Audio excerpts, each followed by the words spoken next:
चलना अनन्या, किसी को उल्लू बनाते हैं। क्या सुकन्या, तुझे तो हर टाइम मस्ती सूझती रहती है। घर चल। चल लेंगे ना, पर पहले किसी को बेवकूफ बनाते हैं। नहीं, बहुत हो गया। उल्टे पुल्टे काम तू करती है और डांट मुझे खानी पड़ती है। और सुन, वो कल पड़ोसन आंटी के साथ क्या किया तूने? क्यों, कुछ कह रही थी क्या? हाँ, मुझसे कह रही थी कि आजा तुझे सबक सिखाती हूँ। बता तूने क्या कहा उन्हें? अरे कुछ नहीं, वो मुझे बहुत खड़ूस लगती है तो मैं उनसे भिड़ गई। और जब उन्होंने मुझसे कहा कि वो मम्मी से शिकायत कर देंगी तो मैंने भी कह दिया कि हाँ मैं भी देख लूंगी, मेरा नाम अनन्या है, अनन्या। इतना कहकर अनन्या गुस्से में सुकन्या को मारने के लिए दौड़ी और सुकन्या अपने घर की तरफ भागने लगी। अनन्या और सुकन्या जुड़वा बहनें थी, देखने में बिल्कुल एक जैसी। उनमें फर्क कर पाना बहुत ही मुश्किल था। कई बार तो उनके माता पिता भी उन्हें पहचानने में धोखा खा जाते थे और इस बात का सुकन्या बहुत फायदा उठाती थी। वो हमेशा कुछ भी शरारत करती तो डांट बेचारी अनन्या को खानी पड़ती। उस दिन भी घर देर से आने के लिए अनन्या को ही माँ से डांट खानी पड़ी। फिर शाम को, मिल गया सुकून तुझे? अरे यार, क्यों इतनी टेंशन लेती है? 1-2 साल बाद हमारी शादी हो जाएगी, फिर तू कहाँ और मैं कहाँ। सुकन्या धीरे धीरे और चालाक और कामचोर होती गई और अनन्या उतनी ही मेहनती और संस्कारी। मगर दोनों बहनों की किस्मत ने उन्हें एक दूसरे से दूर नहीं होने दिया। दोनों बहनों की शादी एक ही घर में हो गई। बड़े भाई की शादी सुकन्या से और छोटे की अनन्या से। अनन्या को घर का सारा काम आता था, खासकर वो खाना बहुत ही अच्छा बनाती थी, जबकि सुकन्या ने कभी कुछ नहीं सीखा। फिर एक दिन,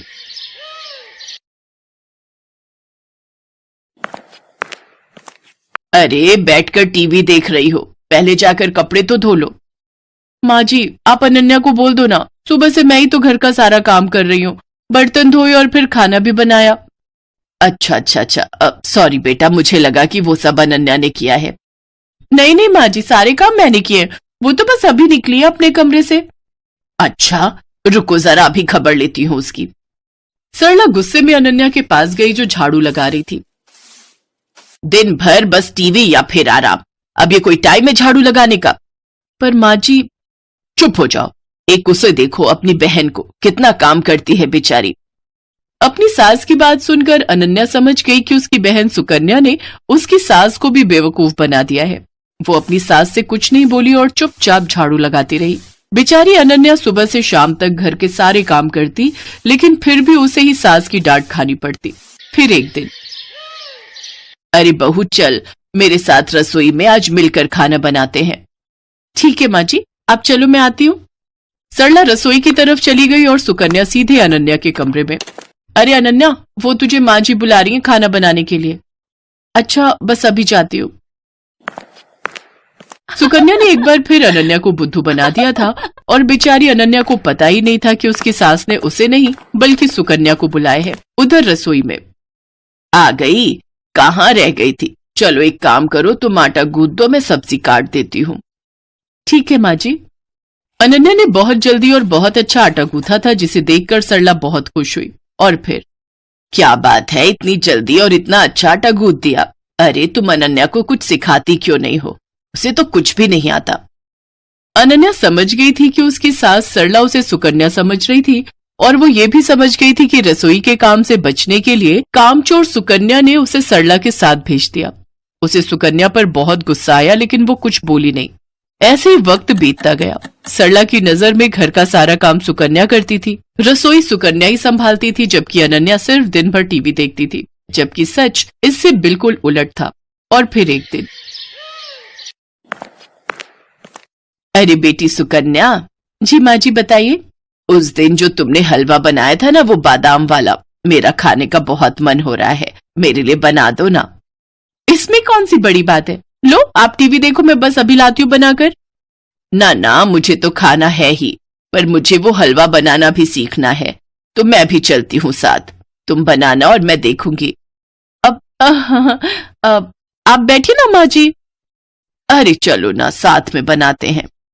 सरला जिद पर अड़ गई थी और उधर सुकन्या की हालत खराब हो रही थी, क्योंकि आज तक उसने कभी कुछ बढ़िया नहीं बनाया था, जबकि उसकी सास सरला को लगता था कि सुकन्या ने पूरी रसोई संभाल रखी है। लेकिन सुकन्या इतनी जल्दी हार कैसे मान लेती? उसने फौरन दिमाग दौड़ाया। अब माँ जी, मैं तैयारी करती हूँ, तब तक आप बादाम ले आइए। अरे मुझे अपने कमरे में जाना पड़ेगा, बादाम का डिब्बा वहीं रखा है, चलो मैं लेकर आती हूँ। जैसे ही सरला अपने कमरे की तरफ गई तभी रसोई में अनन्या आ गई। उसने बिल्कुल सुकन्या जैसी ही साड़ी पहन रखी थी। तू जा, मैं देख लूंगी। पक्का ना? हाँ हाँ, मुझे पता है कि तुझे कितना हलवा बनाना आता है, जल्दी कर वरना माँ जी आ जाएंगी। अनन्या नहीं चाहती थी कि उसकी बहन को डांट पड़े, इसलिए वो सुकन्या बनकर रसोई में काम करने लगी। उसने अपनी सास को सुकन्या बनकर ही हलवा बनाना सिखाया। हलवा बहुत ही स्वादिष्ट बना था। सरला सुकन्या से बहुत खुश थी क्योंकि वो तो अनन्या को सुकन्या ही समझ रही थी। फिर जाते जाते सरला ने अनन्या से कहा, बेटी सुकन्या, तुम ना अपनी बहन को भी समझाओ, मुझे तो उसे देखते ही गुस्सा आ जाता है। बताओ, तुम दोनों एक ही माँ की कोख से जन्मी हो, लेकिन तुम में और उसमें कितना अंतर है। सरला की बात सुनकर अनन्या को बहुत दुख हुआ। वो अपनी सास से सब सच कहना चाहती थी, लेकिन फिर अपनी बहन के बारे में सोचकर चुप रह गई। अगली सुबह सुकन्या जैसे ही उठकर रसोई की तरफ आई तो उसकी सास सरला ने उसका हाथ पकड़ लिया। ये क्या कर रही है माँ जी? आज तुझे नहीं छोड़ूंगी। तूने मुझसे हमेशा झूठ बोला, तुझे कुछ नहीं आता, और तूने हमेशा अपनी बहन की मेहनत को अपना बताकर आराम तलबी की, और वो बेचारी दिन भर रसोई और बाकी कामों में लगी रही, ऊपर से मेरी डांट भी चुपचाप सुनती रही। सरला लगातार सुकन्या को डांट रही थी, तभी सुकन्या ने फिर से झूठ बोलकर बचने की कोशिश की। नहीं माँ जी, मैं झूठ नहीं बोल रही, मैं तो खूब काम करती हूँ। कल रसोई में सारा दिन लगाकर आपके लिए हलवा बनाया था ना, तब तो आप भी वही थी। वही थी, इसीलिए सब कुछ जान सकी। तूने हलवा बनाया था तो जरा दिखा अपनी कलाई, जो कल कढ़ाई उतारते हुए जल गई थी। दिखा दिखा ना। अब सुकन्या अपने हाथ पीछे किए बिल्कुल चुप खड़ी थी, क्योंकि उसकी चोरी पकड़ी गई थी। इसके बाद सरला फौरन दूसरे कमरे में गई, जहां अनन्या अपनी जली हुई कलाई के साथ खड़ी थी। सरला ने उसके सिर पर हाथ फिराया और बड़े प्यार से बोली, मुझे माफ कर दो बेटी, लेकिन तुम भी मुझसे वादा करो कि इस घाव के ठीक हो जाने के बाद भी तुम और कोई दर्द नहीं झेलोगी अपनी उस कामचोर बहन की खातिर।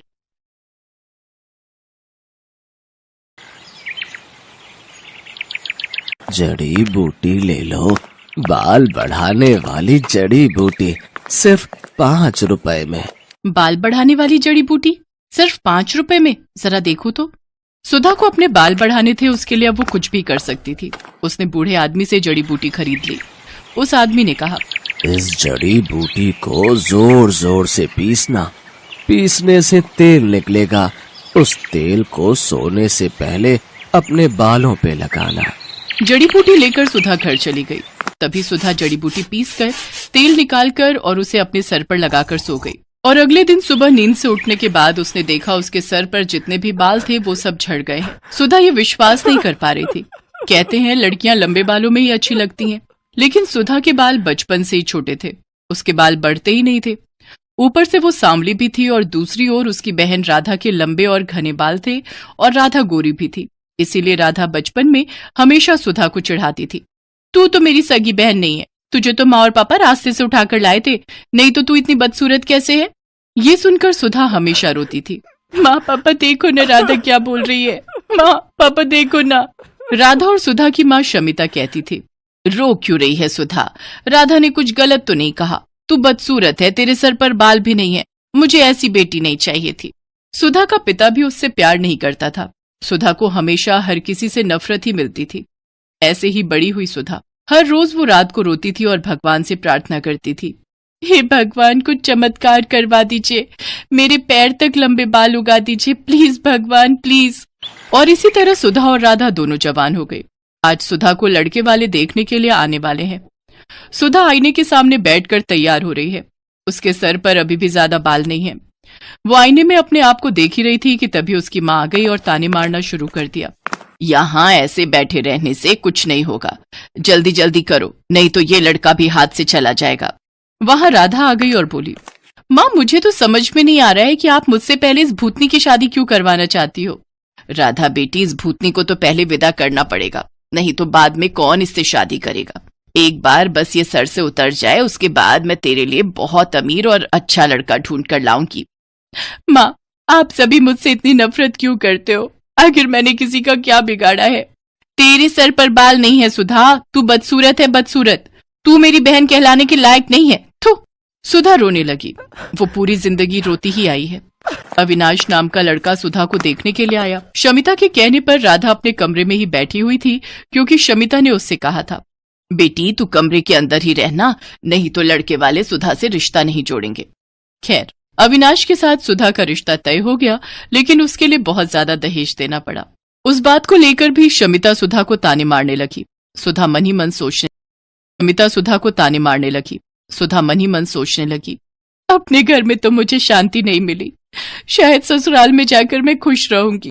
सुधा की शादी हो गई और शादी वाले दिन ही अविनाश ने राधा को पहली बार देखा और देखते ही उसके प्यार में पड़ गया। यार मैंने इसे पहले क्यों नहीं देखा? कितनी गोरी है ये, कितने लंबे बाल हैं इसके।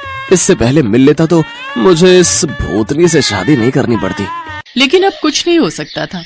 सुधा अविनाश के साथ ससुराल चली गई और ससुराल पहुंचते ही सुधा की सास विमला ने सुधा को 1000 काम थमा दिए। रसोई जाओ और सारे बर्तन मांजो, उसके बाद खाना बनाओ और उसके बाद पूरा घर साफ करो। मत भूलना कि तुम्हें इस घर की बहू सिर्फ और सिर्फ काम करवाने के लिए ही बनाया गया है। ठीक है माँ जी, नहीं भूलूंगी। सुधा बिना थके काम करने लगी। उसकी सास और उसका पति उसके छोटे छोटे बालों को लेकर मजाक उड़ाने लगे। तुम्हारे बाल तो मुझसे भी छोटे हैं सुधा। ये तो पूरी नौकरानी लग रही है। हाँ, मुफ्त की नौकरी। अविनाश मजाक उड़ाता ही गया और एक दिन उसके साथ राधा की मुलाकात हो गई। राधा को अपने लंबे बालों को लेकर बहुत अहंकार था। वो सुंदर भी थी। अविनाश को उससे प्यार हो गया और राधा भी अविनाश को पसंद करने लगी और एक दिन अविनाश और राधा ने शादी कर ली। राधा अविनाश के घर चली आई। ये देखकर सुधा को जैसे सदमा लग गया। राधा तू मेरे साथ ऐसा कैसे कर सकती है? तूने मेरे पति से शादी कर ली। चुप रह, समझी ना? अविनाश तो तुझसे प्यार भी नहीं करता है, वो सिर्फ मुझसे प्यार करता है। हाँ, ऐसे बिना बाल की औरत से कौन प्यार करेगा? मुझे तो लंबे बालों वाली लड़कियां पसंद है। सुधा बस अकेली चुपके से रोती रही। अगले दिन वो बाजार गई और देखा एक बूढ़ा आदमी जड़ी बूटी बेच रहे हैं। जड़ी बूटी ले लो, बाल बढ़ाने वाली जड़ी बूटी सिर्फ 5 रुपए में। बाल बढ़ाने वाली जड़ी बूटी सिर्फ 5 रुपए में? जरा देखो तो। सुधा को अपने बाल बढ़ाने थे, उसके लिए अब वो कुछ भी कर सकती थी। उसने बूढ़े आदमी से जड़ी बूटी खरीद ली। उस आदमी ने कहा, इस जड़ी बूटी को जोर जोर से पीसना, पीसने से तेल निकलेगा। उस तेल को सोने से पहले अपने बालों पे लगाना। जड़ी बूटी लेकर सुधा घर चली गई। रात को सभी सो गए और तभी सुधा ने जड़ी बूटी पीसकर तेल निकाला और उसे अपने सिर पर लगाकर सो गई। और अगले दिन सुबह नींद से उठने के बाद उसने देखा उसके सर पर जितने भी बाल थे वो सब झड़ गए हैं। सुधा को जोर से रोना आ गया। ये क्या हो गया? मेरे सारे बाल झड़ गए, अब मैं क्या करूं? सुधा जोर जोर से रोने लगी और उसे इस हालत में अविनाश, विमला और राधा ने देख लिया।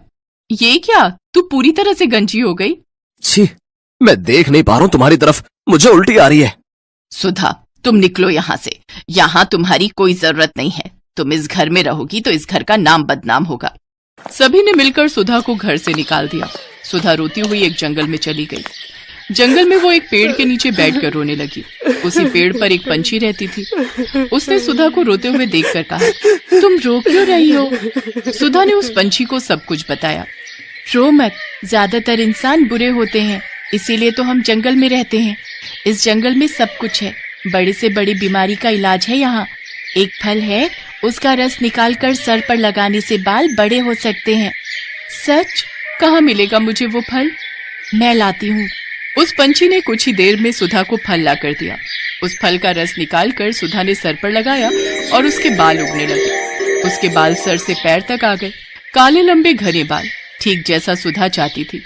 सुधा ने पंछी से कहा, अच्छी पंछी, तुम्हारा बहुत बहुत धन्यवाद। मैं इस फल का रस लड़कियों को बेचना चाहती हूँ, उन लड़कियों को जिनके बाल नहीं उगते, ताकि उन्हें भी मेरी तरह परेशानियों का सामना न करना पड़े। सुधा जंगल से निकलकर फल का रस बेचने लगी और एक दिन उसे अविनाश और राधा ने देख लिया। तुम सुधा हो ना? हाँ, क्यों?